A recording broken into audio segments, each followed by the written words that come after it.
Waalaikumsalam warahmatullahi wabarakatuh. Saya akan memperkenalkan diri. Pada hari ini saya Yasmin Aula Husna Abida dengan NIM akhir 06 sebagai mahasiswa dari AD4 Kebidanan Magelang.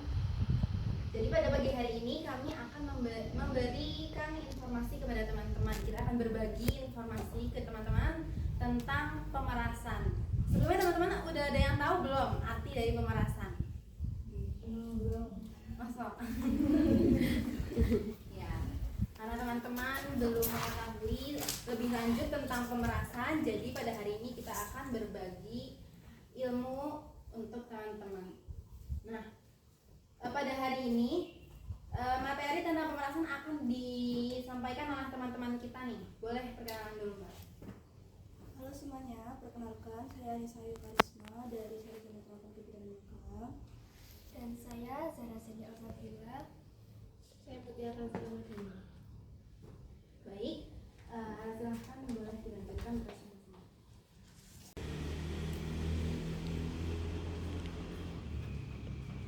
Selanjutnya adalah faktor-faktor penyebab pemerasan. Nah, yang pertama itu adalah faktor pendidikan. Faktor pendidikan yang rendah itu dapat menjadikan salah satu penyebab terjadinya pemerasan. Seseorang yang tidak dibekali dengan ilmu yang memadai cenderung akan melakukan suatu hal dengan asal dan tanpa pertimbangan yang didasari oleh pengetahuan. Nah, faktor selanjutnya adalah faktor ekonomi. Seseorang yang merasa bahwa keadaan ekonominya itu tidak bisa untuk memenuhi kebutuhan sehari-hari terkadang akan terdorong untuk melakukan tindak pemerasan yang bertujuan untuk memenuhi kebutuhannya. Nah, faktor yang ketiga adalah faktor lingkungan. Nah, faktor ini juga dapat menjadi penyebab terjadinya pemerasan karena lingkungan dapat mempengaruhi perilaku seseorang.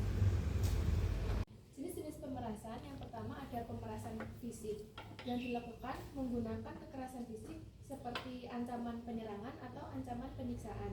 Ada juga pemerasan psikologi yang dilakukan dengan menekan psikolog korban, yaitu seperti ancaman intimidasi atau ancaman manipulatif, seperti membocorkan rahasia tadi sehingga sulit untuk membuat keputusan dan menuruti apa yang dimau oleh pelaku. Selanjutnya yaitu ada pemerasan ekonomi. Pemerasan ekonomi dilakukan seperti ancaman menarik modal atau menurunkan gaji dari pekerja atau korban, sehingga nanti kalau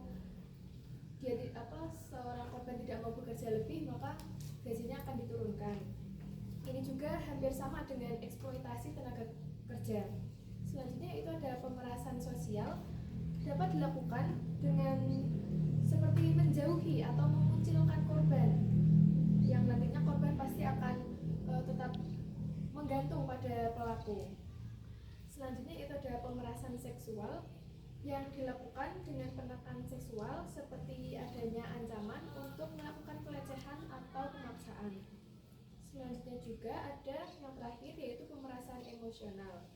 Adalah bentuk pemerasan yang mengendalikan emosi seperti rasa takut atau rasa bersalah korban supaya menuruti pelaku untuk memberikan atau melakukan yang diinginkan oleh pelaku.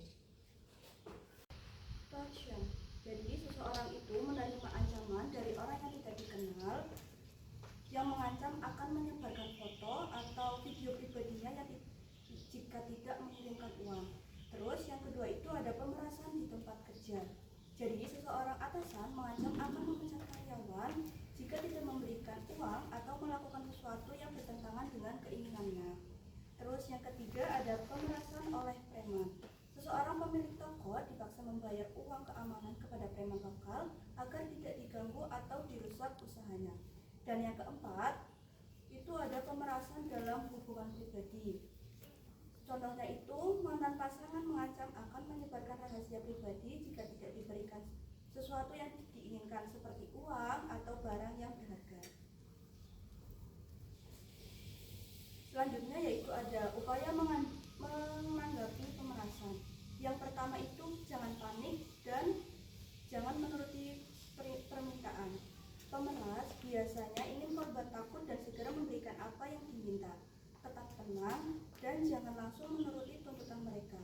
Yang kedua ada kumpulkan bukti dan simpan semua pesan seperti rekaman, email, atau bukti lainnya yang bisa digunakan sebagai barang bukti jika kasus ini bisa dilaporkan ke pihak yang berwajib. Terus yang ketiga ada blokir dan jangan berkomunikasi lagi. Jika pemerasan terjadi secara online, blokir akun pelaku dan hindari komunikasi lebih lanjut. Terus yang keempat ada laporkan ke pihak berwenang.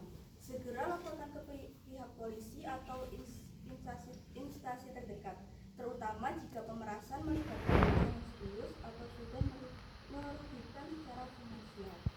Terus yang kelima ada gunakan bantuan hukum.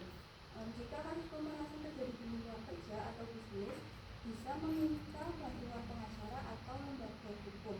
Dan yang terakhir, tingkatkan keamanan digital. Jangan mudah membagikan informasi pribadi ke media sosial dan gunakan password kunci. Tersebut Mariana meminta uang sebanyak 2 miliar kepada temannya. Menurut kakak sekalian, apakah itu pemerasan dan bagaimana tanggapan kakak sekalian? Masih boleh ditanggapi.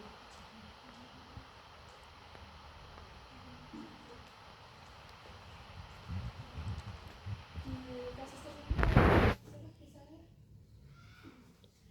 bisa ya apa kayak ada ancaman gitu ke Ridwan Kamil atau gimana gitu ya, karena kan kalau dihitung pemerasan itu kan karena kayak seperti ada ancaman, mungkin dari misalnya itu mau mengancam kayak saya akan membeberkan sesuatu atau membocorkan sesuatu, sehingga kan Ridwan Kamil itu mungkin ketakutan dan akhirnya membayar gitu. Jadi untuk kasus pemerasan sendiri kan harus ada ancamannya gitu ya. Mungkin kalau dalam kasus Nisa ini itu seperti tuntutan gitu, tuntutan dari Ridwan Kamil kan yang katanya katanya memiliki seorang anak dari Ridwan Kamil. Jadi sebenarnya itu bukan bagian dari pemerasan tapi tuntutan yang keluar ke publik gitu. Jadi mungkin orang-orang melihatnya seperti itu. Berarti bukan termasuk pemerasan ya? Bukan. Karena kalau pemerasan kan harus ada misal ancaman dan yang lain-lain. Apakah ada yang bertanya lagi dari teman-teman? Kerugiannya menurut mbak-mbaknya sekalian tuh bisa ditanggulangi atau diam? Sebenarnya bisa aja ya, kalau ya di dalam instansi itu memang benar-benar ada banyak orang yang, kalau dari kita sendiri ya, kita kan biasanya cuma demo dan yang lain-lain gitu kan, itu pun mungkin nggak ditanggapin, tapi kemarin juga ditanggapin ada, alhamdulillah. Tapi ya kalau misal mau menanggulangi yang kayak gitu memang harus di dalam, dari orang yang benar-benar baik, benar-benar yang mau mengubah gitu loh sistemnya. Sebenarnya bisa. Atau juga kata transparansi, pakai transparansi, jadi semua sistem dari pemerintahan itu bisa dilihat sama warga-warganya. Jadi kayak kita juga bisa mengawasi. Belakangan ini kan juga sistem di pemerintahan itu kan karena media sosial itu kan kita juga ikut mengikuti, itu bagian dari transparansi juga itu tentang media sosial dan yang lain-lain, itu semuanya kelihatan. Mungkin ya bisa ditingkatkan di transparansi dan perbanyak orang baik di dalam pemerintahan itu. Berarti yang bisa dilakuin masyarakat cuma demo? Bukan demo, lebih ke mengkritik. Kritikan itu bukan hinaan. Wis. Itu kan biar membangun ya, kritikan kan biar bisa kita berkembang dan yang lain-lain. Jadi mungkin kalau masyarakat sendiri ya berbanyak kritikan. Keluangan waktu kalian untuk kita, untuk di sini berkumpul dan ya kita sharing sedikit lah materi. Terima kasih teman-teman atas perhatiannya. Kami akhiri, mohon maaf bila terdapat kekurangan dari persiapan kami, kesalahan kata. Wassalamualaikum warahmatullahi wabarakatuh.